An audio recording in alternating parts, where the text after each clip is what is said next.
Le bouddhisme japonais est un paysage vaste et complexe, riche de siècles de tradition. Au cœur de cet univers se dresse Nichiren Shu, une école qui se définit par sa fidélité à la lignée originelle et à l'enseignement du Sutra du Lotus. Nous allons explorer en 2 minutes les racines d'une foi ancienne, restée ancrée dans ses traditions. Tout commence en 1222 avec la naissance de Nichiren Daishonin dans la province d'Awa, actuelle Chiba. Dès son enfance, il se consacre à l'étude des textes sacrés. Sa quête de vérité le mène au Mont Yei, le centre névralgique de l'école Tendai. Là, au milieu d'une érudition immense, il se forge une conviction inébranlable. L'essence du bouddhisme ne réside pas dans la multiplicité des rites, mais dans un texte unique, le Sutra du Lotus, qu'il considère comme l'enseignement ultime du Bouddha Shakyamuni. Le 28 avril 1253 marque un tournant historique. Face à l'océan, à l'aube, Nichiren Daishonin proclame pour la première fois le Daimoku, Namu-myoho, Renge-kyo.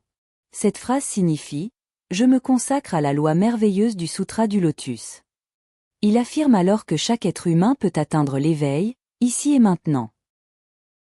Nichiren Shu représente la tradition originelle, structurée autour de l'unité des 6 disciples aînés nommés par le fondateur.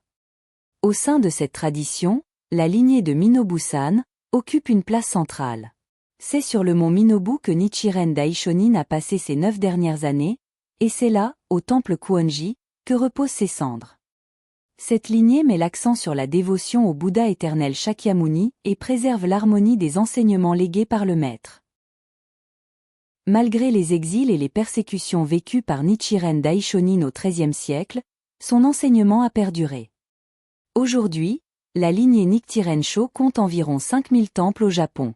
Cet héritage s'est également exporté à travers le monde, avec des communautés actives au Brésil, aux États-Unis, à Hawaï et en Europe, notamment via le temple Renkoji en Italie. Nichiren Shu est une foi vivante, centrée sur la récitation, l'étude rigoureuse du Sutra du Lotus et un engagement pour la paix mondiale.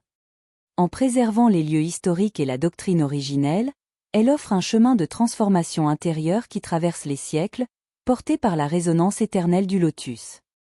Merci d'avoir regardé cette vidéo. À bientôt.